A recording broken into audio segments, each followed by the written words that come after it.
नमस्कार साथियों। तो आज है 9 जून 2025।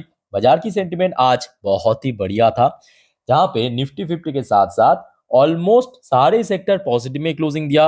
और एक सेक्टर जो है ना, तो जी नहीं, डिफेंस सेक्टर आज थोड़ा सा नेगेटिव में था। मेनली हम बात करेंगे पावर सेक्टर के बारे में। पावर सेक्टर के बारे में मैं आपको इसके पहले भी बार बार कहा था कि देखिए, डिफेंस तो काफी चल चुका है। अब जो मूवमेंट होगा वो दोस्तों पावर सेक्टर से होगा। और दूसरा एक और सेक्टर है जो कि आगे मूवमेंट हो सकता है मेरे हिसाब से, रेल सेक्टर, रेलवे सेक्टर, ठीक है। बिकॉज ये दो सेक्टर की जो कंपनीज है वो कहीं ना कहीं एक टेक्निकल चार्ट पैटर्न पे एक बुलिश पैटर्न बिल्ड कर चुका है।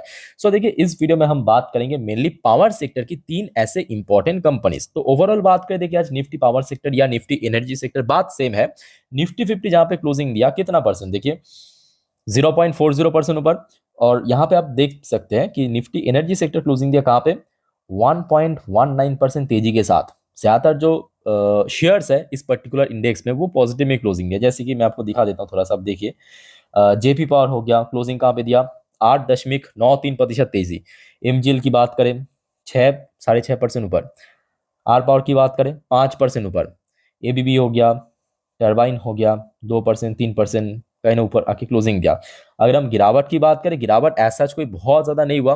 गिरावट हो भी है तो आप देख सकते हो कि पावर इंडिया के अंदर लगभग 1% के आसपास, उसके अलावा पॉइंट समथिंग, जैसे कि एसजीवीएन हो गया, जीवीटी हो गया, आइनॉक्स वाइन हो गया, गुजरात गैस हो गया, ठीक है।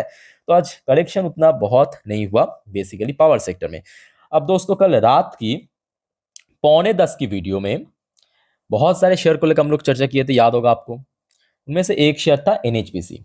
एनएचपीसी के ऊपर एक न्यूज भी आप लोगों के साथ में शेयर किया था। कौन सा न्यूज, शॉर्ट में मैं आपको दिखा देता हूँ। ये एक्चुअली कल रात का न्यूज है, एक बार आप देख लीजिए। न्यूज में कुछ मेंशन किया था कंपनी की, एक पुराने प्रोजेक्ट है।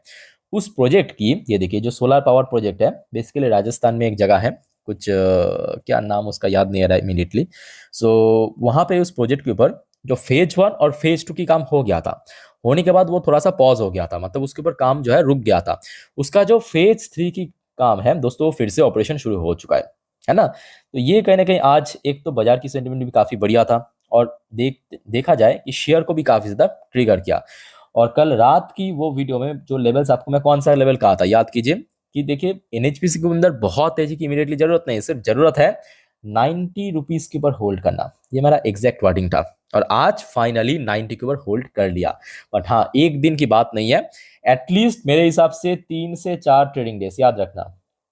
एटलीस्ट 3 से 4 ट्रेडिंग डेज अगर 90 के ऊपर होल्ड कर लिया ना, इसके बाद का जो रैली आएगा एनएचपीसी के अंदर, वो लगभग शेयर को 100 से लेके 120, मतलब शेयर की जो all time high last year touch किया था, एक बार मैं आपको दिखा देता हूँ, उस लेवल के आसपास पहुंचा सकता है। ये देखिए, 118 रुपए शेयर की ऑल टाइम हाई। ओके, सो वहां तक पहुंचा सकता है। अब देखिए, ये 90 के ऊपर सस्टेन करना क्यों इतना वाइटल है, क्यों इतना जरूरी है, मैं क्यों बार बार जोर दे रहा हूँ, पहले ये आप समझने की कोशिश कीजिए, उसके बाद हम बाकी चर्चा करेंगे। देखिए, इसके पहले मतलब लास्ट मंथ पे या अप्रैल में पहुंच जाइए या मई पे पहुंच जाइए। ये देखिए, अप्रैल के महीने पे 23 को 90 क्रॉस कर गया था, सिर्फ एक दिन के लिए क्लोजिंग दिया था। उसके बाद देखिए, जब गिरावट शुरू हुआ, कितना नीचे पहुंच गया, बहुत नीचे पहुंच गया, ठीक है।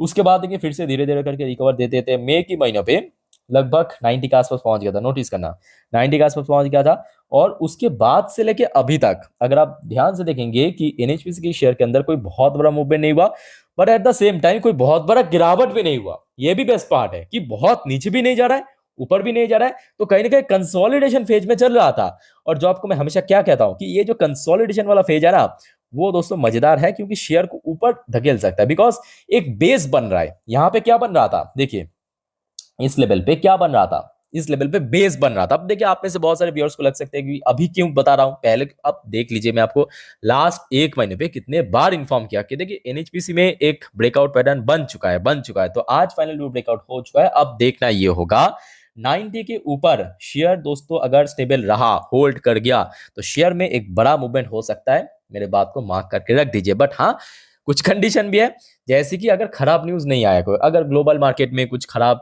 खबर आ गया, तो उस केस में देखिए, नॉर्मल सी बात है, शेयर नॉर्मली मार्केट गिरेगा तो शेयर में भी गिरावट होगा। बट अगर हम नॉर्मल सिनेरियो पे अगर हम बात करें या न्यूट्रल सिनेरियो पे, तो शेयर में कहीं ना कहीं मूवमेंट होने का सबसे ज्यादा चांस है, बिकॉज इतना महीनों से शेयर दोस्तों कंसोलिडेट किया या तो ज्यादा करेक्शन ही हुआ। और जो दूसरी बड़ी रीजन यह है कि इस बार अनएक्सपेक्टेडली, जी हाँ, अनएक्सपेक्टेडली कंपनी की रिजल्ट बहुत ही बढ़िया हुआ। अनएक्सपेक्टेडली क्यों? बिकॉज देखिए क्वार्टर फोर जो है ना वो कंपनी की बेस्ट क्वार्टर नहीं है, ये याद रखना। एनएचपीसी कौन सी सेक्टर के ऊपर काम करता है? पावर सेक्टर हर किसी को मालूम है, बट पावर में कौन सा? Hydro electric power. Hydro electric power mainly देखिए मॉनसून पे बहुत ज्यादा यूटिलाइज होता है, ठीक है।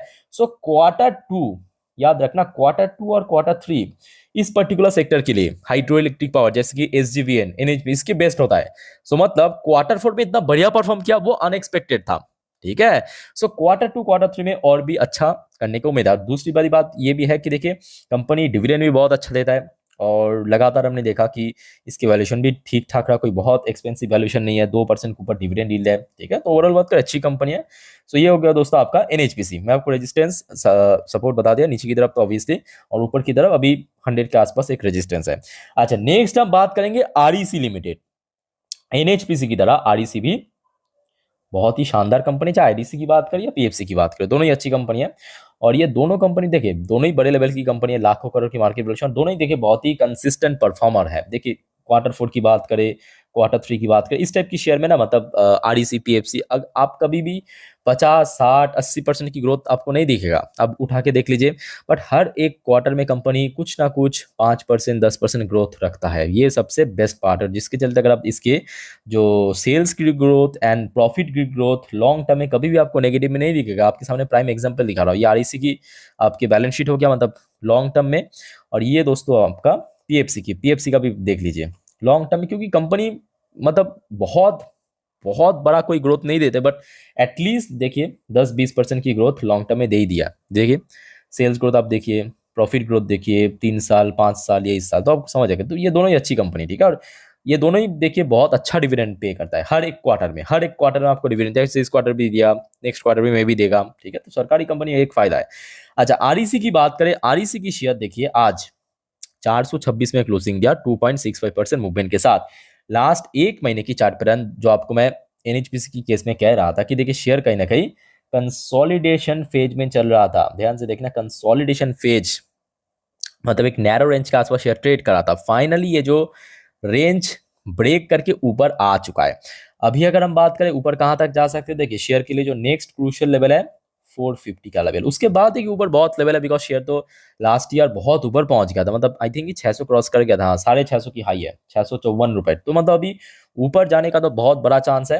बट इमीडिएटली मैं कहूंगा 450 एक क्रूशियल हर्डल लेवल है, बिकॉज अप्रैल के महीने पे अगर आप देखेंगे 450 के आसपास हर्डल फेस किया था। इवन अगर आप थोड़ा और पीछे पहुंच जाएंगे मार्च के महीने में भी 450 के आसपास हर्डल फेस किया था। तो शेयर के लिए नेक्स्ट जो इंपॉर्टेंट लेवल है 450, 450 की लेवल इन केस अगर क्रॉस करके होल्ड कर लिया तो शेयर में एक बहुत बढ़िया मूवमेंट हो सकता है टुवर्ड 500 या 550 के आसपास, ठीक है। नीचे की तरफ आई थिंक कि बहुत बड़ा गिरावट होने का चांस काफी कम है, और 400 के आसपास एक अच्छा सपोर्ट भी है। अच्छा, बात करेंगे लास्ट एंड आखिरी company, power finance corporation limited यानी पीएफसी। यह भी अपने सेक्टर की बड़ी कंपनी है। मार्केट वैल्यूएशन वाइज बात करें, डिविडेंड यील्ड काफी अच्छा है इसका भी, आप देख सकते हो 3% के ऊपर, 3.5% के ऊपर डिविडेंड यील्ड। आरईसी की तरह हर एक क्वार्टर में कंपनी डिविडेंड देता है। साथ ही साथ ये शेयर भी हमने देखा था लास्ट एक महीने से देखिए कंसोलिडेशन फेज में चल रहा था। जो बात आपको मैं एनएचपीसी आरईसी की केस में कहा था कि देखिए कंसोलिडेशन फेज में यहाँ पे शेयर एक बहुत ही नैरो रेंज पे ट्रेड करता है, ना बहुत ऊपर ना बहुत नीचे, बट उसके बाद जब ब्रेकआउट होता है ना तो शेयर में एक अच्छा मोमेंटम बनता है, जैसे कि डिफेंस सेक्टर में हुआ था लगभग 1-1.5 महीने पहले, याद कीजिए, उसके बाद तो रुका ही नहीं है, अनस्टॉपेबल। बट अभी थोड़ा सा भी प्रॉफिट बुकिंग हो रहा है, ठीक। वही मैं कहूंगा कि पावर सेक्टर की शेयर्स जो है वो एक अच्छा गेनिंग के लिए तैयार हो चुका है। अच्छा, ठीक वैसे ही आरईसी की तरह पीएफसी भी हमने देखा था अप्रैल के महीनों पे, ध्यान से देखिए लगभग 450 की रेंज में पहुंच गया था। सेम मार्च में भी लगभग 430-40 के आसपास पहुंच गया था। तो आरईसी की तरह पीएफसी का भी सेम टू सेम जो रेजिस्टेंस पॉइंट है वो 450 है। सो आरईसी एंड पीएफसी की जो फाइनल मतलब इमीडिएट टास्क है 450 के ऊपर होल्ड करना, और नीचे की तरफ 400 के आसपास क्रूशल सपोर्ट लेवल है, जहां पे लास्ट एक महीनों पे बैक टू बैक सपोर्ट मिला, कंसोलिडेट किया। ध्यान से देखिए लास्ट एक महीने पे तो कभी 405, कभी 406, कभी 405, 406, 404, इसी रेंज के आसपास देखिए बार बार सपोर्ट मिला, और बार बार ऊपर की तरफ लगभग कोई 420 के आसपास रेजिस्टेंस मिला था। तो फाइनली उस लेवल को आज ब्रेक करके ऊपर पहुंच गया, ठीक है। सो यही अल्टीमेटली आप लोगों को सूचित करना है कि जो सेक्टर चल गया ना, ठीक है, डिफेंस सेक्टर अच्छी सेक्टर है, इसके पहले भी मैं बहुत बार चर्चा किए थे जब नहीं चला था। तो अल्टीमेटली बात यह है कि देखिए आपको पेशेंस रखना चाहिए, मैं बार बार कहता हूँ। हर एक सेक्टर चलेगा अगर कंपनी जेन्युइन रहा, कंपनी अच्छा रहा ना, हर एक सेक्टर चलेगा। कोई आज चलता है तो कोई परसों चलता है, कोई 2 दिन बाद चलेगा, सिंपल बात है। तो अल्टीमेटली आपके अंदर अगर पेशेंस है ना, तो आप मार्केट से जरूर कमा लोगे। बट अगर आपके अंदर पेशेंस नहीं है ना, आप कितने भी मर्जी निवेश कर लीजिए, सब गायब हो जाएगा। ओके, सो दोस्तों नेक्स्ट और भी कुछ इंपॉर्टेंट टॉपिक पर हम वीडियो अपलोड करेंगे। So stay connected with channel को सब्सक्राइब करके रखिए। और कोई आपका डाउट्स है, कंफ्यूजन है, कमेंट करके बताइए। फिलहाल मिलते हैं नेक्स्ट वीडियो में। वीडियो को वाइंड अप करता हूँ। टेक केयर, बाय बाय, जय हिंद।